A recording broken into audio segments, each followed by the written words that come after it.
आप देख रहे हैं न्यूज 18 इंडिया मॉर्निंग प्राइम। बड़ी खबर महाराष्ट्र से आ रही है। लोकसभा चुनाव से पहले केंद्रीय गृह मंत्री अमित शाह की देवेंद्र फडणवीस, अजीत पवार और एकनाथ शिंदे से खास मुलाकात हुई। सूत्रों के मुताबिक सभी नेताओं के बीच सीट शेयरिंग पर चर्चा हुई। कल रात 10:15 बजे पहले राउंड की मीटिंग हुई थी और इसके बाद डिप्टी सीएम देवेंद्र फडणवीस की मौजूदगी में अजीत पवार से तकरीबन 30 मिनट चर्चा हुई। फिर कल रात 10:45 से 11:45 तक एकनाथ शिंदे से 60 मिनट तक बैठक की है अमित शाह ने।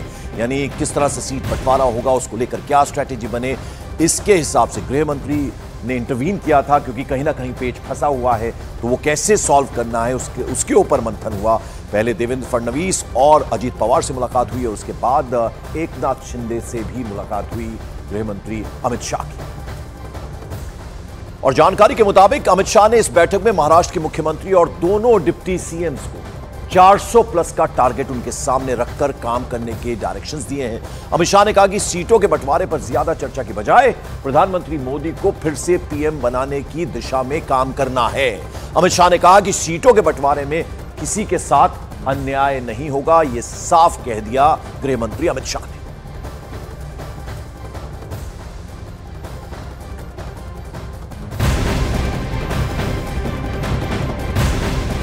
और महाराष्ट्र से ये एक और बड़ी खबर, लोकसभा सीटों को लेकर आज अजीत पवार गुट की अहम बैठक होने वाली है। इस बैठक में अजीत पवार गुट 8 से 9 सीटों पर चुनाव लड़ने का दावा कर सकता है और ऐसा बताया जा रहा है कि इस बैठक में महाराष्ट्र की कोल्हापुर, बुल्ढाना, माढा, सातारा, शिरूर, बारामती, परभणी, अहमदनगर, गढ़चिरौली की सीटों पर यह जो बैठक होने वाली है अजीत पवार गुट की, उस पर मंथन होगा, उस पर चर्चा होगी। 8 से 9 सीटों पर दावा कर सकता है अजीत पवार गुट।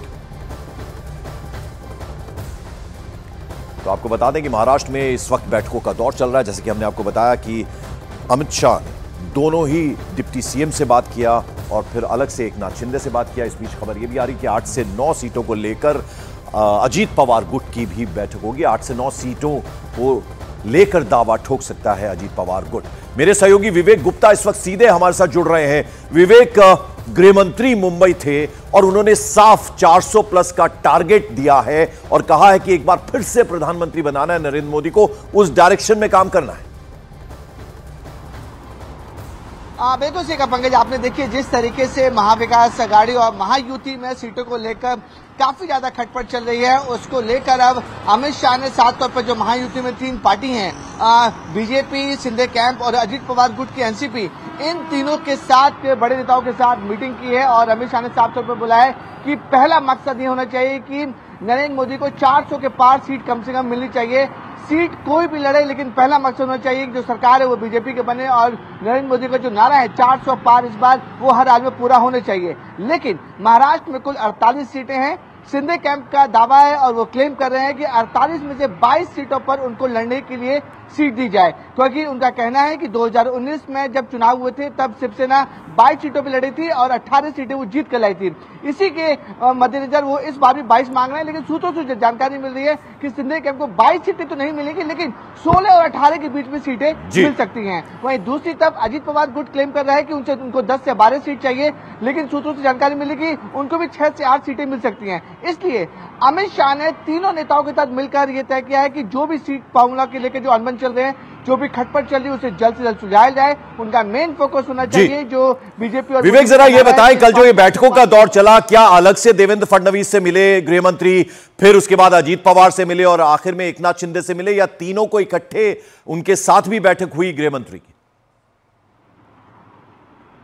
देखिए पंकज आपको बताना चाहेंगे कि 2 राउंड में ये मीटिंग हुई है। कल अमित शाह मुंबई में तकरीबन 9:45 बजे मुंबई में लैंड हुए थे और सीधे वो सह्याद्री गेस्ट हाउस गए थे। वहां पर उन्होंने तीनों नेताओं के साथ मीटिंग किया। पहले जो आधे घंटे की मीटिंग थी तो वो सीट शेयरिंग को लेकर चली थी, कौन कितनी डिमांड कर रहा है वो अमित शाह ने समझा, कौन पार्टी कितनी पार्टी डिमांड कर रही है। उसके बाद जो दूसरी मीटिंग हुई वो लगभग 1 घंटे तक हुई, लेकिन दोनों मीटिंग में तीनों नेता अमित शाह के साथ मौजूद थे। हम देवेंद्र फडणवीस की बात करें, अजीत पवार की बात करें और एकनाथ शिंदे की बात करें, दोनों मीटिंग में तीनों नेता मौजूद थे। पहले मीटिंग में अमित शाह ने यह जानने की कोशिश की अजीत पवार और एकनाथ शिंदे कितनी सीटें मांग रहे हैं। दूसरी जो मीटिंग हुई उसमें अमित शाह ने अपनी राय दी कि उन्हें किन किन सीटों पर लड़ना चाहिए, किन पर नहीं होना चाहिए, किस पर महाराष्ट्र को फोकस करना चाहिए। बिल्कुल, जरा ये बताइए कि अब ये मीटिंग का लंबा दौर चला जैसा आप बता रहे हैं, तो अब इस पर क्लैरिटी कब तक आने की उम्मीद? देखिए पंकज, जो सूत्रों से जानकारी मिल रही है कि जो महायुति में है, जो अजीत पवार गुट, एकनाथ शिंदे और बीजेपी, उनमें लगभग जो है वो फॉर्मूला तय हो चुका है। महाराष्ट्र में कुल 48 सीटें हैं, उसमें बताया जा रहा है कि शिंदे कैंप को 16 से 18 सीटें मिल सकती हैं, अजीत पवार गुट को 6 से 8 सीटें मिल सकती हैं। उसके बाद बाकी जो सीटें हैं वो बीजेपी अपने उम्मीदवार को उतारकर उन सीटों पे लड़ेगी। 2 सीटें या 3 सीटें जो बीजेपी के जो सपोर्टर हैं, जो निर्दलीय लड़ते हैं, उनको भी मिल सकती है। तो ओवरऑल जो है वो महायुति का जो फॉर्मूला है वो लगभग तय हो चुका है। लेकिन जो पेच अभी भी है वो महाविकास अघाड़ी में फंसा हुआ है, क्योंकि कांग्रेस अब क्लेम कर रही है कि उनको 20 सीटें चाहिए, वहीं उद्धव ठाकरे गुट कर रहा है कि उनको 23 सीटें चाहिए। उनके जो माथापच्ची है पंकज अभी भी महाविकास अघाड़ी में चल रही है। बिल्कुल, तो ये तो विवेक ने हमें एक कैंप की बात बताई, यानी एनडीए कैंप की बताई बात। दूसरी तरफ महाराष्ट्र में लोकसभा की 48 सीटों पर सीट शेयरिंग फॉर्मूला तय करने के लिए शरद पवार और उद्धव ठाकरे के बीच करीब 1 घंटे तक बैठे, बावजूद इसके कोई बात नहीं बनी और पार्टियों के बीच खटपट बरकरार। सूत्रों के मुताबिक शिवसेना यूबीटी 23 सीटों से कम पर चुनाव लड़ने को तैयार नहीं है और इन 23 सीटों की लिस्ट लेकर उद्धव ठाकरे सिल्वर ओक पर शरद पवार से मिलने के लिए पहुंचे थे, जबकि प्रकाश अंबेडकर ने भी 27 सीटों का प्रस्ताव दिया है। ऐसे में मामला सुलझने की बजाय उलझता हुआ नजर आ रहा है, यानी विपक्षी गठबंधन में भी सीट शेयरिंग पर अभी किसी तरह की कोई सहमति बनती हुई नजर नहीं आई है। इस बीच एनसीपी नेता महेश तपासे ने न्यूज 18 इंडिया से खास बातचीत की। महेश तपासे ने बताया कि महाविकास अघाड़ी में शरद पवार गुट ने 15 सीटों की मांग की है। हालांकि उद्धव गुट और कांग्रेस शरद गुट को इतनी सीटें देने के लिए तैयार नहीं है। लोकसभा चुनाव को लेकर महाविकास अघाड़ी में भी सीट को लेकर अभी भी असमंजस बना हुआ है और सीट शेयरिंग को लेकर लगातार मीटिंगें हो रही हैं, लेकिन अभी तक फाइनल सीट शेयरिंग नहीं हो पाई है। इस पूरे मुद्दे पर हमारे साथ बातचीत करने के लिए शरद पवार गुट के एनसीपी की तरफ से महेश तपासे जी, उनसे बात करते हैं। महेश जी, ये जो सीट शेयरिंग को लेकर इतनी मीटिंग हो रही है, मामला कहाँ फंसा हुआ है?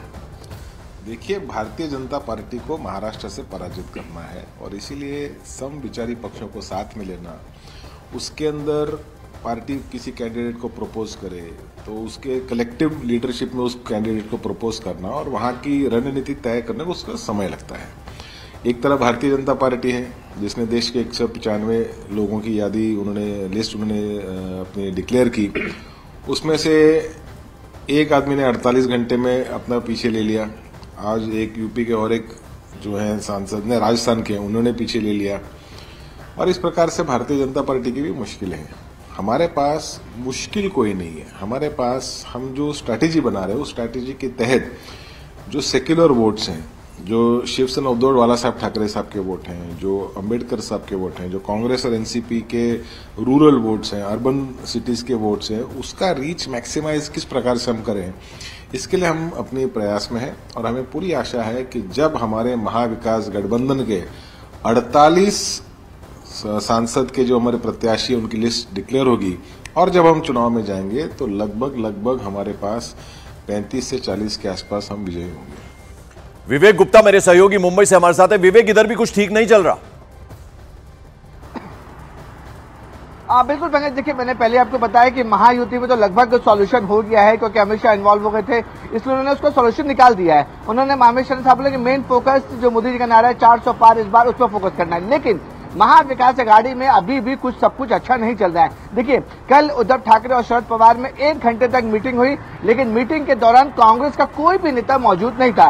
कांग्रेस ने कहा कि उनकी अलग से कोर कमेटी मीटिंग चल रही है, इसलिए उनकी तरफ से कोई नेता वहां पर रिप्रेजेंट नहीं कर पाया। तो अपने आप में पंकज, इस बात को समझने की कोशिश की जाए, कांग्रेस अलग मीटिंग कर रही है, उद्धव ठाकरे और शरद पवार अलग मीटिंग कर रहे हैं, तो तीनों में जो कम्युनिकेशन है वो कहीं ना कहीं गैप नजर जरूर आ रहा है। हालांकि तीनों पार्टी क्लेम कर रही है, बड़े बड़े नंबर मांग रहे हैं। हालांकि महाराष्ट्र में कुल 48 सीटें हैं। अगर हम मैथमेटिक्स की बात की जाए, उद्धव गुट अगर 23 मांगता है और कांग्रेस 20 से ज्यादा सीटें मांग रही है और बहुजन अघाड़ी 20 सीटें मांग रहे हैं और फिर एनसीपी वो भी 15 सीटें मांग रही है, तो उनका कैलकुलेशन देखा जाए तो वो 75-80 सीट के ऊपर चला जाता है। सभी पार्टी को समझना चाहिए कि महाराष्ट्र में कुछ 48 लोकसभा सीट है।